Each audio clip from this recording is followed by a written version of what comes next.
Hello and welcome to the Too Much Apparently podcast. If you're new here, this is a podcast for the deeply feeling, overthinking, emotionally overloaded humans who've been told they're too much apparently. And if you're back, thanks for choosing to sit with us again.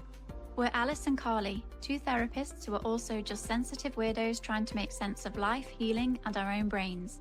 This isn't a professional advice podcast. It's more like the messy, honest conversations that happen when you finally feel safe enough to say what you're really thinking.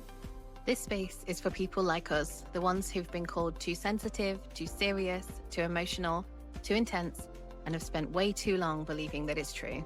Okay, on with the episode. Today we're talking about being too in my head to feel secure. That experience where your relationship might look fine on the outside, but inside your brain is running a constant analysis. Yes, it's when you're not just in the relationship, you're also observing it, questioning it, replaying conversations, scanning for signs, and wondering what everything means. This is for the deep feeling, thoughtful people who don't just love, they think about love a lot. We're talking about relationship rumination, insecurity, doubt, and that feeling of never quite being able to relax into connection, even when nothing is obviously wrong. And we'll look at what's normal, what's unhelpful, how social media and romantic myths fuel it, and how to tell the difference between intuition, anxiety, and just having a brain that won't switch off. Let's get into it. Well, what do we actually mean when we say we don't feel secure in a relationship? So I think just the word secure instantly makes me think about attachment styles. Sure. For those who don't know, that's, I guess, 4 different ways of being in a relationship based on how you were raised. So if you've got a caregiver that consistently met your needs as a baby and child, you're probably going to feel secure in yourself and in your relationships. Feeling secure is about knowing that your needs are going to be met, or knowing that you're okay if your needs are not met, that you can go somewhere else to get them met. Okay. Oh, that's a great way to start this off. Yeah, I liked how you phrased that. Yeah. Yeah. When you think about what it means to feel secure in a relationship, there's a big focus on needs and the way in which your needs are or aren't being met within that relationship, and then how you feel about that. Yeah. Yeah.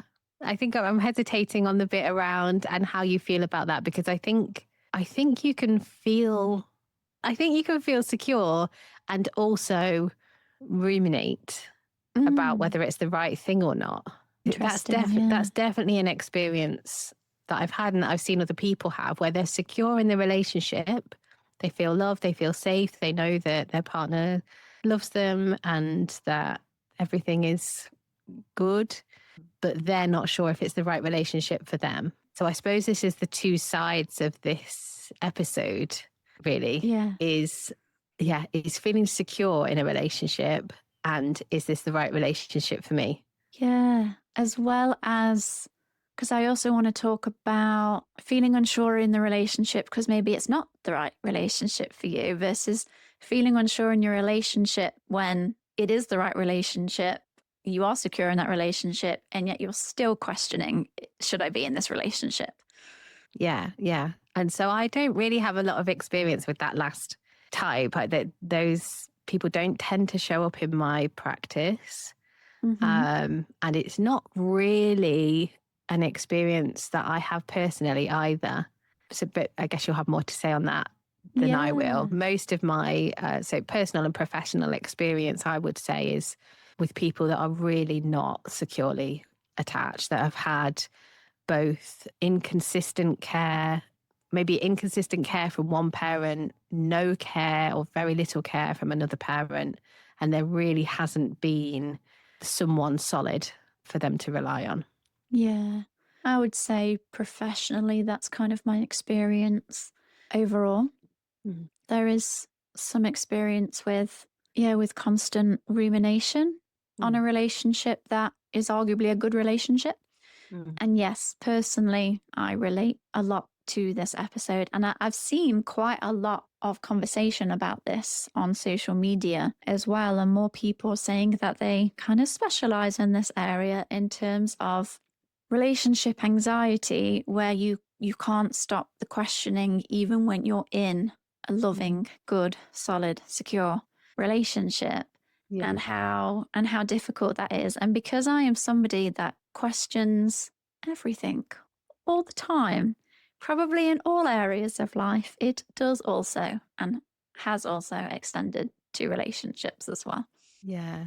I think it sets off something in me because I think because I've experienced so much invalidation and gaslighting that it triggers the part of me that has in the past listened to like, what's wrong with you? You're safe. It's fine. Like, it's going to work out. And actually I've been anxious for the good reason. I guess as a starting point with thinking about how people might get in their heads about their relationship, one thing that I would ask you is, have you ever questioned, because this can come up for people, what love even is anyway? Is that something that you've ever yourself like thought deeply about or ruminated on what even is love? See, no, I don't think I have. I think Yeah. I think I'm quite solid in what it is. And there's been changes for me throughout my life in what that is. When I reflect on relationships when I was a lot younger, so kind of like really early adulthood, I think in my head, it was very much like love is a feeling. Like it's a feeling that you have in your body and it's like fizzy and exciting and butterflies and yeah, that's what it is. And that when that feeling goes, then something's wrong with the relationship. And also, I think for various reasons, and this maybe sounds more dramatic than I mean it, but like being in a relationship was a battle. Like it was like, and I feel like you just see this in society. So I just think about, I've got a film in my head about, I can't even remember the line, but she's saying like, I don't want you to X. I want you to. I know what you mean, I think. It's Jennifer Aniston and Yes, it's in the breakup, and she says, I want you to want to do the dishes. yes. Yeah, yeah. So I feel like you have this kind of idea of like, usually the woman with her needs and the man just wants a break, just wants an easy life. So I think I saw relationships as somewhere where you go in and you battle for what for your needs to be met. Okay, yeah. I think the way I see it now is love is a verb, love is a doing word. Yeah. That will break out into song. Um, Please do. yeah, love is something that you do. It's action. It's showing. I mean, it's nice to have the feeling. Being in love with somebody. It's nice to have that feeling and feel romantic and lovey-dovey and all of that. But to me, I would say that is 20% of what love is, and that love is much more now about commitment and stability and being interested in the other person and wanting the best for them and them wanting the best for you. Yeah, it feels like I read this thing years ago and it said the difference between so I think it might have been about soulmates. So like people like soulmates is such a dramatic thing and you meet them and there's so much chemistry and it's like, oh, we were meant to be. It's like the difference between an actual soulmate and what you think is like what you think it should be like is like fizzy Coke.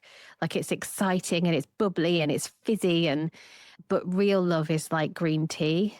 Right. I don't like green tea, so it's probably not the best analogy. Cherry tea, maybe. But yeah, that's just like it's calm. Real love is calm and not boring. I think that's the other thing that's often said. It's like a choice between exciting or boring. I don't think it necessarily has to be boring, but it's not volatile. And I think love is often pictured as volatile, as like passionate and volatile being interchangeable. Yeah. So yeah, no, I Yes. don't. So for me, no, I don't really question what it is. I feel like I know what it is. How about you then? Is that because that sounds like the kind of question that you'd ask yourself? I can see you typing that into ChatGPT.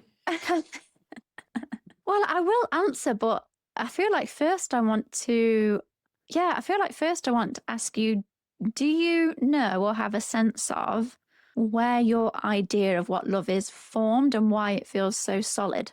So the initial idea, and I feel like I say this to clients a lot when they're having trouble with relationships, is like Disney has a lot to answer for. Yes. You know, it produces this grand idea of this one and only person that can rescue you from a life of misery. Yeah, that's where it first came from. After that, there's so many places I don't even think I could pin it down. Therapy's been a huge part of it. Before therapy, I was really into self-help books. I would, read lots of those. So lots in there. Quite a lot actually came up from when I started doing intuitive eating. If you don't really know about it, you probably think, what on earth has eating got to do about love? But actually, there's so many overlaps. There's so many overlaps. And I think an awful lot of people will turn to food when they don't get their needs met anywhere else. So, yeah, quite a lot came up there. There's not one solid source where I can be like, oh, go and read this or watch that or do. It's not. It's been, and also it's been, working through my own relationships as well. It's like seeing that what I thought would work or what I thought relationships were about wasn't really working out in practice, and then trying to figure out actually what actually felt good in practice. And maybe the other thing is my dad actually. So when I got married the first time, my dad, as part of his speech, really hammered home the importance of communication between couples. And yeah, I think that can be a real make or break thing, that if you can invest in communicating with each other, learning better ways to do it, being willing to have difficult conversations, that can repair relationships that otherwise might break. Yeah. Yeah. Yeah, I loved listening to you describe that. And I almost feel like I want 10 other people on the podcast and like go around every single person, kind of what do you think love is? Kind of what's your definition of love? Because there's so much out there about messaging around love, whether that's through Disney, of course, and romantic films, rom-coms, things that are written about in articles, things that say if your relationship's like this. I remember as a teenager like doing relationship quizzes and like magazines and things like that. There's so much that I think we've been told about how you're supposed to feel, when you're supposed to know, the idea of the one or a soulmate, and how this is what love is supposed to feel like. And if it feels like this, then it's going wrong or it's not for you. And as somebody who just likes the answer, just tell me what it is. Just tell me what love is, and then fine, I'll move on. Because there isn't actually an answer to that question, and everybody's understanding of love, what it means to love, what it means to be in love with someone, or this, oh, I love you, but I'm not in love with you. So what does it all mean? And I think that is where this topic is ripe for rumination and deep thinking, and struggling to know, what does that all even mean in the first place? So then I know how to measure or reflect my feelings and my relationship to know, is this good? Should I be here? Should I be in it? Do I love this person? Do I not love this person? Yeah, I find it all really confusing. Yeah. Okay. So what is your definition of love then? I don't know. Is it bad to say I don't know that I have one? No. I wonder what's like the closest you can get. Like, what's your work in progress Yeah, my definition work of in love? progress one.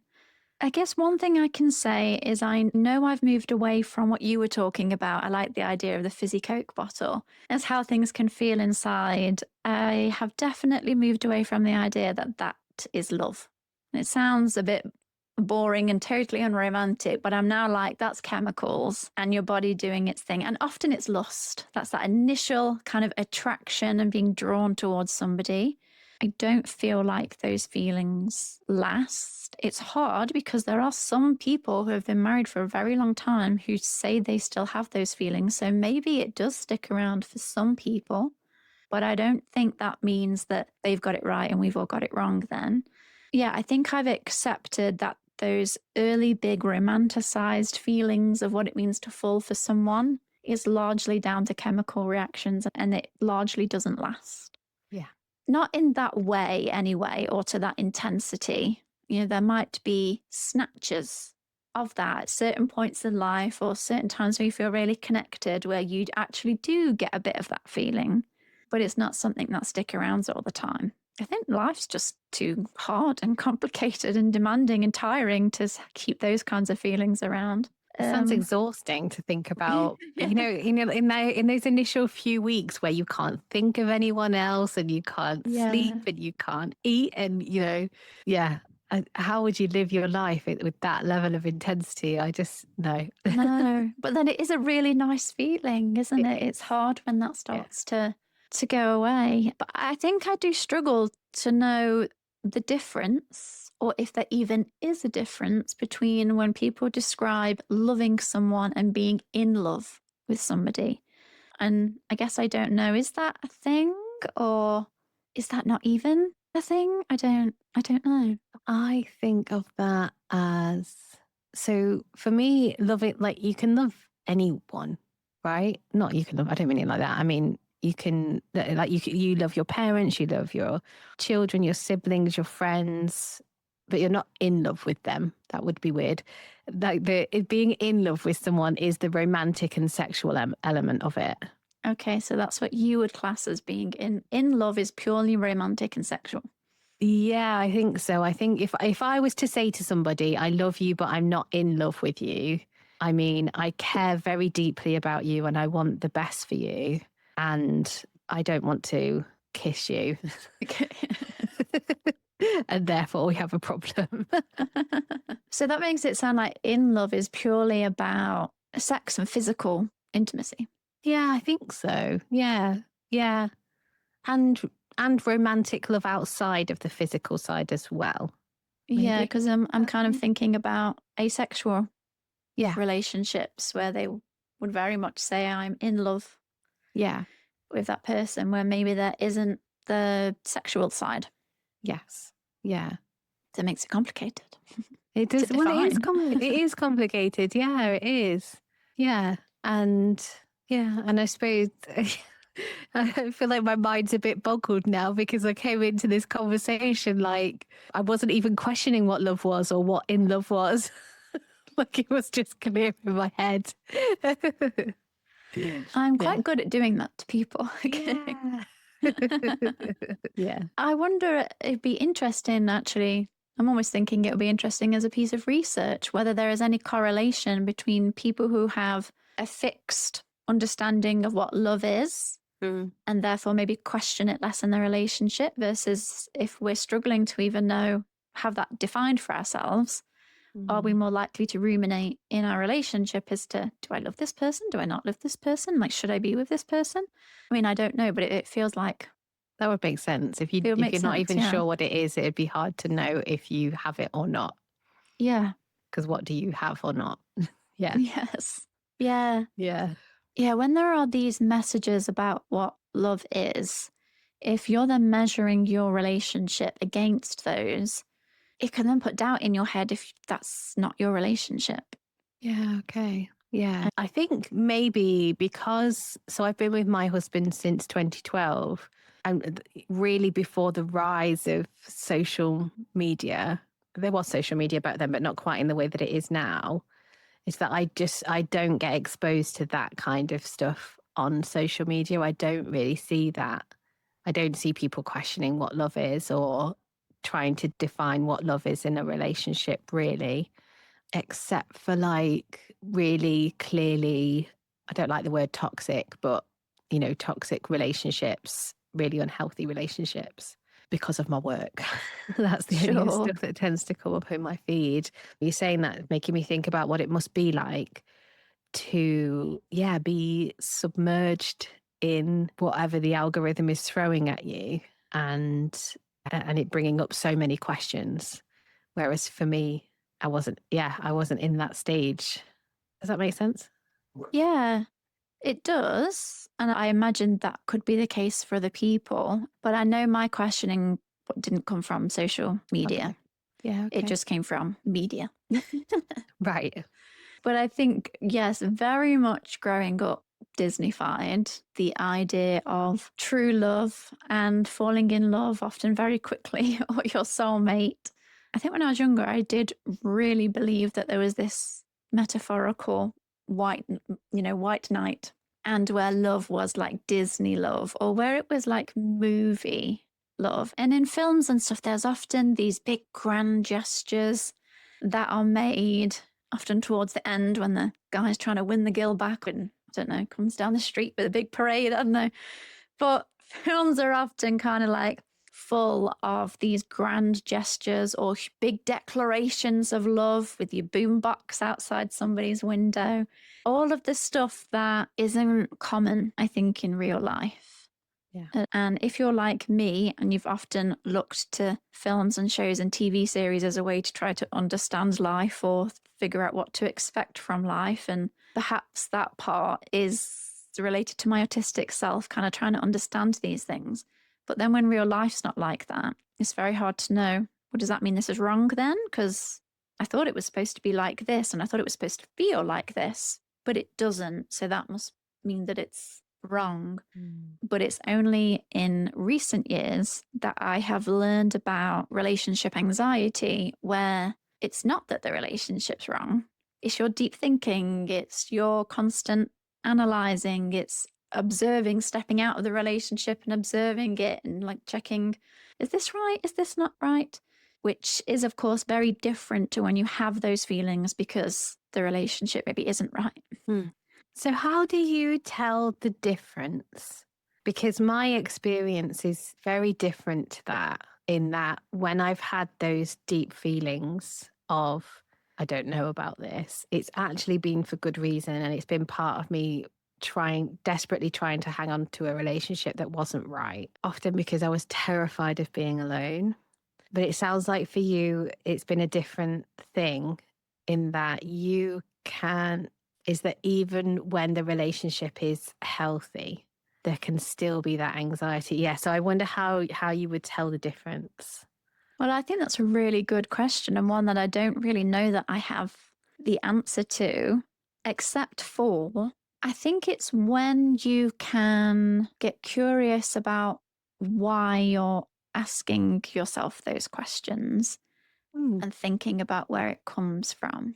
Yeah. I know for me, one of the places where that rumination about a relationship being right or not can come from, it comes from perfectionism. And so if something isn't perfect or how I think it should be, it's, oh, does that mean the relationship's wrong? Rather than no relationship will ever meet all of your needs. Yeah. No person will ever do everything that they are supposed to do or you think that they should do or know what to say or know what to do in that scenario. But in my case, it can be someone getting one thing wrong and it's like, oh, they don't even know me. They don't even know me as a person. Like, oh, I probably shouldn't even be with them. Maybe somebody out there is just going to understand me better. And I can be very much quite all or nothing. And it actually really made me laugh and made me feel so seen. How many ADHD accounts I've come across where people talk about the phenomenon of having one argument and thinking, well, that's that relationship over. Like you've been together for like 10 years and you have one argument about something really silly and it's, well, that's that done. And I was like, yes, thank you. Yeah. It's not just me. So I think there can be some all or nothingness that comes into play. And if something isn't done as it's supposed to be done in my head, or they've not been able to meet one specific need, even though they've met 10 others, it's, oh, well, maybe it's not right. Yeah. See, that's really interesting because I do see that content, but I relate to that from a trauma perspective, from the angle of, repeatedly being told that I'm not okay in various ways. And that then compounding and me coming away with the idea that what on earth was I doing thinking that this could ever work out in the first place because I'm so flawed and therefore it will never work out for me. And it does get triggered by the one argument and that's it then, the whole thing. And what you were saying there as well about like, I can't remember quite how you worded it, but if someone like gets you a present and it's not, they don't even know me, like that. They don't. I think that for me, I think the don't even know me part, it really is a deeply feeling thing, because I think sometimes people might position me as like high maintenance or something like that. But I see it as I'm really in tune in my body with what's right for me. And if it's not quite right, it feels wrong in my body. Mm-hmm. And I'm not just going to pretend that it doesn't. Yes. So it's important to me to know that things are right. And also because I am like that, I also try and be quite thoughtful about what other people might want. And so that is a way that I show love. And I think I expect it back and can often be disappointed that other people don't do the same. But so that's interesting that actually perhaps we're even looking at the same content, but actually taking something different out of it. Yeah. Yeah. And I think it can be helpful to know why you might think that is being triggered off, whether that's related to past experience, whether it's a trauma response, Yeah. form of self protection, whether it's about black and white thinking or rigidity in your thinking. I think so many different things can factor in. I think I've just always been a bit mystified about relationships, like long-term relationships, and whether it is possible to be in a long-term relationship or marriage Mm-hmm. and still be in love after 20, 30, 40, 50 years, and be happy in that relationship. And so much about relationships are about compromise, are about accepting difference, Yeah. knowing that they can't meet all of your needs and some needs you will have to get met elsewhere. I think I think it really is a challenge though. Mm. I think it is a massive undertaking to be in a long-term relationship and it requires a lot. And I think it's quite rare to be in a long-term relationship and be happy. So Mm. what's the rate of divorce these days? Like must be nearly 50% or something. So Yeah, that's it's high. so say you've got half of people that stay together, Mm-hmm. and I assume separations are higher if you're not married, maybe, I don't know. But then how many people stay together even though they're not happy? So it probably is fairly rare to have a very long-term relationship and also be happy in it. But I do think it's possible. I do think it's possible. And the two sets of people that come into my mind there are the Gottmans. So I think it's John and Julie Gottman. So they've done tons of, have you not heard of them? Oh No, my no. gosh, revolutionary. They're amazing. They're absolutely amazing. They've done all kinds of research on relationships. And the guy, John Gottman, he devised this thing and he was able to tell with like phenomenal accuracy whether that couple would stay together or not. Oh. Like, I'm not quite sure how much it is. Let me see if I can quickly grab it. Yeah, I was going to say like over 90%. And I was like, don't be silly, Ice. That's way too high. But no, it is. His ability to predict divorce with over 90 to 94% accuracy. It's crazy. Yeah. Based on the way that they talk about each other or to each other. Okay. There's absolutely brilliant work that they do. They've got some great books that I definitely recommend for long-term relationships. And then the other is Esther Perel. Yeah. And so she talks about, I don't know quite know how she words it, whether she calls it like marriage 2.0 or like a second marriage or something like that. I think often after there's been an affair or some kind of significant rupture is not literally divorcing and coming back together, but essentially there's been such a rupture that you're going to have to restructure the relationship in some way in order to continue on. Yeah, and also, and so just to go back a little bit, so I think one of the things that the Gottmans talk about is about perpetual problems, and this is something that I struggle with because it really taps into my feeling of not being heard. It's like when you raise an issue with someone, and then 6 weeks later or 6 months later, you've got to have the conversation again, and it's like, why are we having this conversation again? Why are we having this conversation again and again and again? And it's because this is just how relationships are, that every long-term relationship will have a perpetual problem in it, something that you just go back to over and over and over again. And I think knowing that that was a thing really helped me to let go of. Yeah, I think again, this Disneyfication of it is like there is no perfect relationship where everything just goes smoothly and swimmingly because you're two completely different people, or even if you're fairly similar, you're still two different people coming together with two separate histories and worldviews and, ideas about what marriage or relationship is or what parenting is or whatever. And there's so many opportunities for clashes. Yeah. Do you know what that's making me think of? Because as you were talking about that and how that made you feel so much better to know that all relationships will have probably one or multiple perpetual problems. What I heard from that is, and that's normal. Yeah. And therefore feeling better about that. Yeah. Where then you avoid this keeps happening. There's something wrong in my relationship. There's something wrong. Should I be with this person? Should I not be with this person? Would this not happen if I was with somebody else? Yeah. And it's kind of making me think that when it comes to relationships, so many people, and I'm not even just talking about social media, just in general, project the idea that they have a good, solid, happy relationship.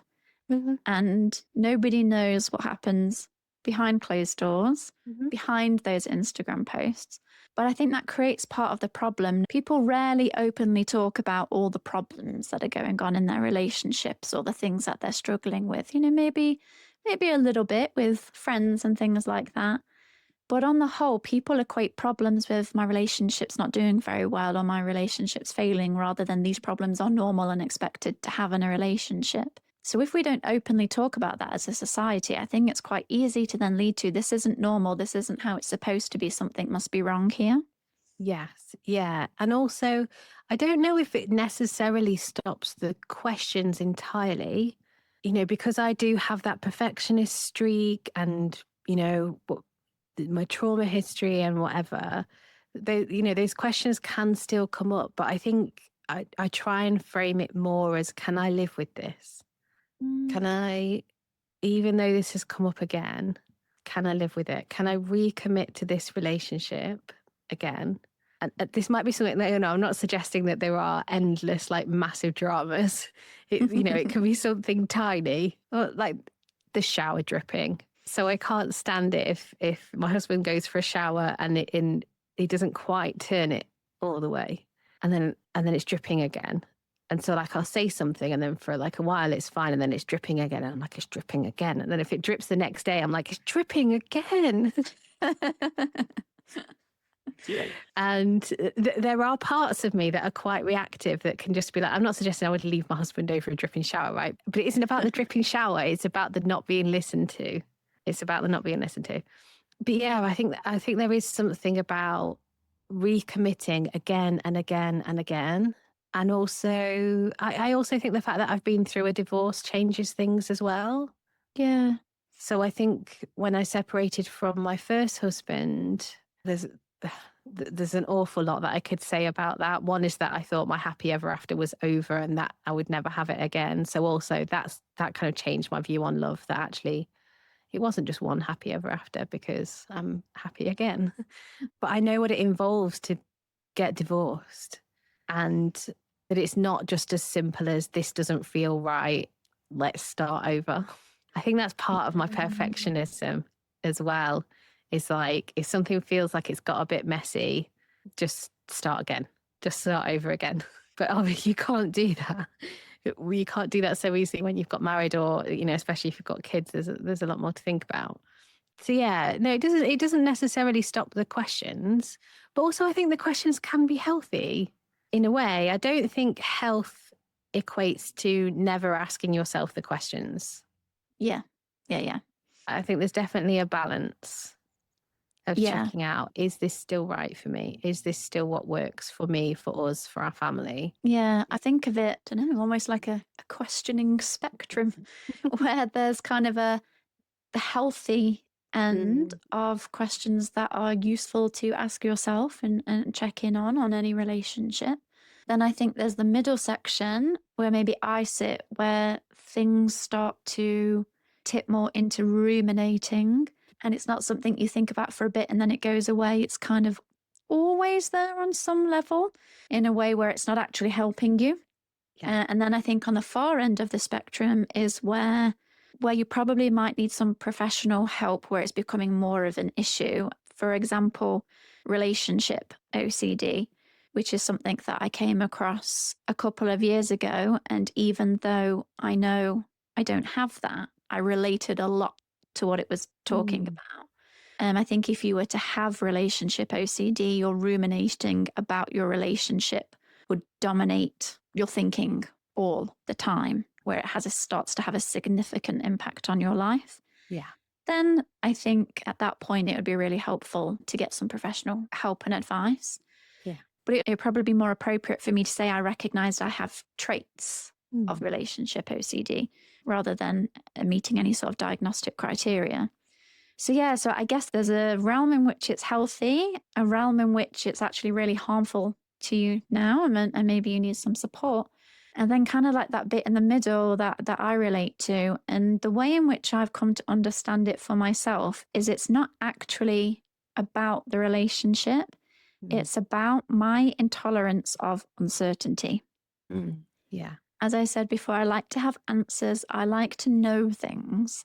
And I'm very uncomfortable when there is no real knowing, or you can't get the answer of, is this really the relationship for me?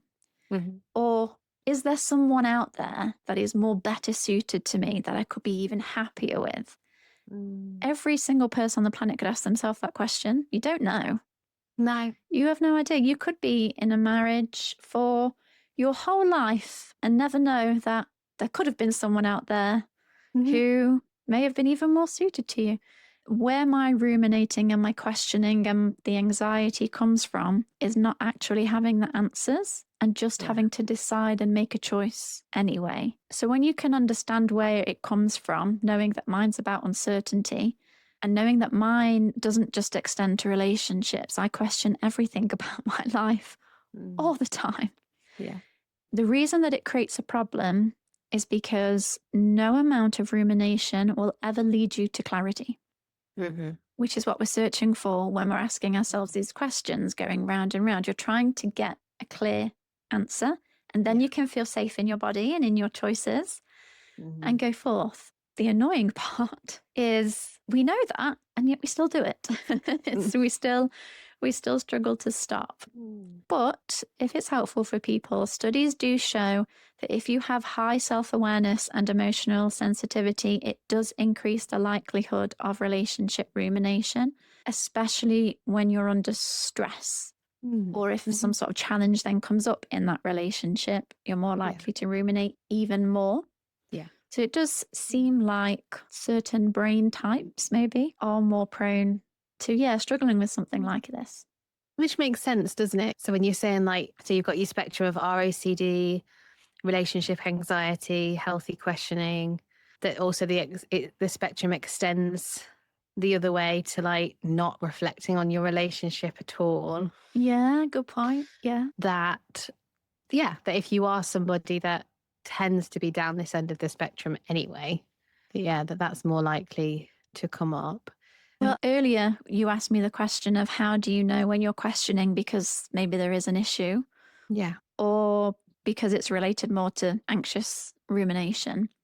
So clues that it's coming from a more anxious rumination perspective is that the thoughts keep coming back when there hasn't been any new information. So nothing else has happened or not happened, nothing's changed, but the thought keeps coming back anyway. And the more that you think, the more your anxiety raises and the more you're questioning, oh my gosh, maybe this is right or isn't right. If that rumination goes away when you're feeling more regulated or more distracted and less in your head, then chances are it's coming from an anxious rumination place. If the questioning that you keep going over in your head is because there is an issue within the relationship, there are going to be other signs alongside that. So you will repeatedly be coming up against mismatches in your values that are creating issues for you. There may be repeated violations of your boundaries or not feeling listened to or heard or feeling dismissed, and a sense of not feeling safe or secure within the relationship. I think if you really check in with yourself and know that there is a sense of security, but there's rumination, versus actually maybe if you checked in with yourself, there isn't that security, but you're ruminating. Yeah, just something I'm kind of thinking of in the moment, but I think pursuing both of those thoughts might lead you to kind of information as to whether it's relational or coming from anxiety. Yeah. It feels so tricky. I'm thinking back to a relationship that I was in several years ago. So one of my exes recently popped up on my Instagram. I think he's got a new account. He was blocked. I think he's got a new account and he's friends with somebody that I'm friends with. So that kind of old version of me that I was when I was with him has been in my head. And I'm just thinking about, I wonder what that past me when I was in my early 20s would have taken from the separations that you've done there. And I don't think I would have known, because there were problems in the relationship. And I would have said, yeah, there's definitely mismatches in our values. But I think I was constantly given the message that the relationship was going wrong because I was anxious, not because there was a problem. That I would have been feeling like, oh, but is it though? Oh And yeah, that's an important point to make. yeah. So it does feel difficult. And I imagine that there are some people in relationships where there isn't any of that, but the anxiety is still coming up anyway. But yeah, I think I just feel a little bit nervous in case there's somebody that's listening that was in a similar position to what I was in back then. Yeah, it feels really hard, doesn't it? Because I just want to leap back through the timeline and grab hold of myself and be like, don't listen to him. You're not anxious. Yeah, well, it's so many things aren't clear to us until we're out of that Yeah. situation as well. I think I came across an article, and I mean, I'm wondering why I mention it because I can't remember what the what the content was, but it was basically signs your body is giving you that this is the wrong relationship for you. Right. And well, some of the things were like gut issues and struggling to sleep and this and that Right. as I was like reading through. And again, this is where I think when it comes to relationships, you can't take things in absolutes because all of those signs could have been about any other number of things. And of course, in the comment section, people were like, this is exactly how I felt. And once I was out of the relationship, my gut issues went away and this, that, and the other, and so then it all seems to confirm what the person has said because it's filled with people who, of course, relate to the article because you're unlikely to get people to comment who don't relate to that. Yeah. So then it feels like it gives all that legitimacy. So then if you're already anxiously minded and prone to a lot of self-doubt, you could then come across that and think, oh, well, I'm feeling that. And I'm feeling, oh, does that mean this relationship's not right for me? So I think no matter what you read and no matter what you or I say, nothing is going to be absolute. Yeah. And nothing is going to be a clear sign of your relationship's okay or your relationship is not okay, which again just comes back to, well, I just want to know. But yeah, it's a difficult one. And at the end of the day, with the topic that we're talking about, if it's anxiety fueled, anxiety can be so complicated and it can also be really simple when we frame it through an intolerance of uncertainty. And we know, bringing it back to working with anxiety, that the more we learn to sit with not knowing rather than trying to solve, our anxiety reduces over time. And I can't tell you how much I've tried to just accept, just not know. And it's fine. But I don't even get it. I don't. It's hard to do that. Yeah, my supervisor was talking to me about something a few weeks ago, and it was a conversation about me not tolerating uncertainty in a particular situation, and I just couldn't get it. I just almost felt like she was talking a different language, and I just couldn't even understand what she was saying. It was so bizarre. And I think that leads me to sometimes feeling a bit skeptical about the idea of it's all down to not being able to handle uncertainty. I'm like, I don't know about this. I don't know. Okay. Yeah. Yeah, because there are lots of ways that I'm fine with uncertainty, and then sometimes that I'm not. So, yeah. Well, again, I guess it doesn't have to be a black and white thing. It can be context dependent. One of the things that has stayed with me from therapy is, so my therapist would talk a lot about living the questions. Because I'm somebody that questions everything all the time, a lot of the things you question don't have answers to. All you can do is live with the question. So is this relationship right for me? That there is no, or very unlikely to be a yes or no answer to that question. So all you can do is live with that question and see see each day, how does the relationship feel? And it feels okay. Okay, I'm going to choose to stay in this relationship then. Yeah. So taking forward this idea of just live with the question rather than find an answer to the question, just live with the question. It can hang about in the air, like that's okay. It has been so helpful and normalizing for me to know that you can be in a relationship that is a good one for you and still be questioning it. Yeah. And it doesn't have to mean the relationship is wrong. And I think normalizing that can be so helpful because of all of these relationship myths that we've been given about how love is supposed to feel. And when you know, relationship shouldn't be this hard is another one. Or there's one person, everyone gets one true soulmate out there for themselves. Or if you get engaged, people say wrong ring, wrong guy. If they don't know you well enough to give you the right ring, well, they're the wrong guy. There's just so many little quips out there and cultural myths that I just think really can really play into the questioning. Yeah. There is just so much, isn't there?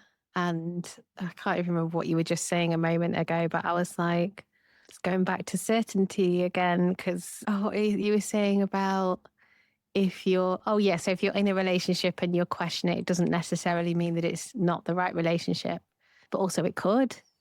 I wasn't doing that to be a pain. I wasn't doing that No, we're to not about be, absolutes on this yeah. podcast. We're all about nuance and bringing in both sides. So no, it's important that we do that. Yeah. I think I'm very much about feeling like, how does it feel in your body? And also bringing in the deathbed question. So yeah, if I get to 80 years old and I've spent my entire life in this relationship, what does that bring up for me? Mm-hmm. Yeah. If nothing changes in this relationship, how do I feel about that? If I'm still here in a year or in 5 years or in 40 years, how do I feel about that? Yeah.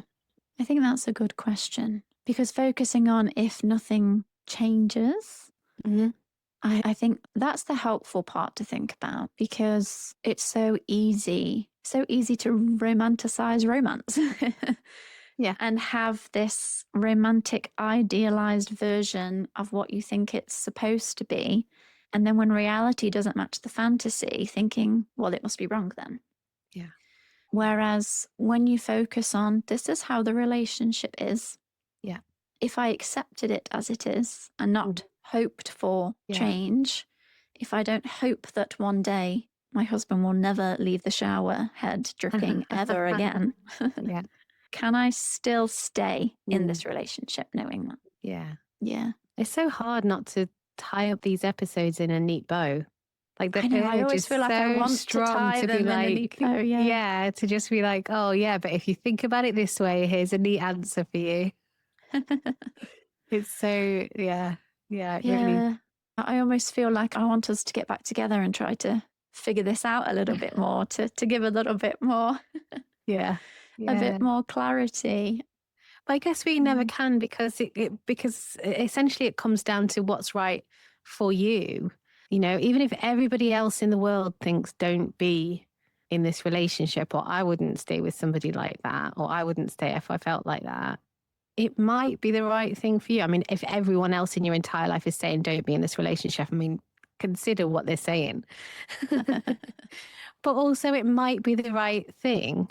It might be the right thing for you. Yeah. Different people need different things. So you can't really look for the answer outside of yourself in a way. Only you could know. Yeah. I don't know. I'm just going to go back to my nice and simple life where I don't ever question what love is. Yeah. Do you know what? I think it could be my metaphorical wedding day to the most handsome man on the planet who is absolutely perfect for me on paper in every single way possible. And I'll still be thinking, am I making the right decision marrying this person? And I think just when you know that, it helps. Yes. Yeah. Yeah. That's as neat as we're going to get, isn't it? Yeah, that's as neat as we're going to get. Yeah. Yeah. If you're someone whose brain won't stop analysing your relationship, it doesn't mean you're incapable of love. It usually means you care deeply and your mind is trying to protect you. Security isn't about having zero doubts. It's about learning which thoughts deserve your attention and which ones you can let pass. Next time, in the episode Too Aware to Be Happy, we're asking a slightly uncomfortable question. Is there a downside to self-awareness? We'll explore when insight helps us heal and when it actually keeps us stuck. Why knowing too much about yourself can sometimes make it harder to relax, enjoy, or just be. If you've ever thought, I understand my patterns, so why do I still feel like this? That one's for you. For now, we'll leave you with this question. What might change if, instead of trying to solve your relationship with your thoughts, you started building trust in your ability to feel your way through uncertainty? That's all from us today. If this episode made you feel a bit less alone, the best way to help us reach more people is to subscribe, rate the podcast, and follow Too Much Apparently on Instagram, TikTok, and YouTube. Those simple clicks help other sensitive humans find us when they need it most. Thanks for listening, and we'll be back soon.